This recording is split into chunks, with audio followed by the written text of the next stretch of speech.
Alam mo, isa sa pinaka-favorite ko sa buhay ko, yung fact na hindi ako naging madamot sa iba. Hindi sa pera lang ha, kundi sa oras, sa effort, sa pag-intindi, at minsan, sa sarili kong lakas kahit pagod na ako. May mga pagkakataon na pwede akong tumalikod, pwede kong piliin yung sarili ko lang. Pero pinili kong magbahagi, makinig, umintindi, umagapay, kahit walang kapalit, kahit walang palakpak. At alam mo yung nakakatuwa? Masarap sa pakiramdam.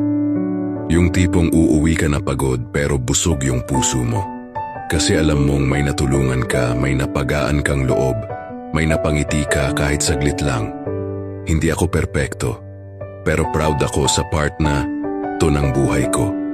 Na sa mundong madamot minsan, pinili kong maging bukas palad. At para sa akin, malaking yaman na yon.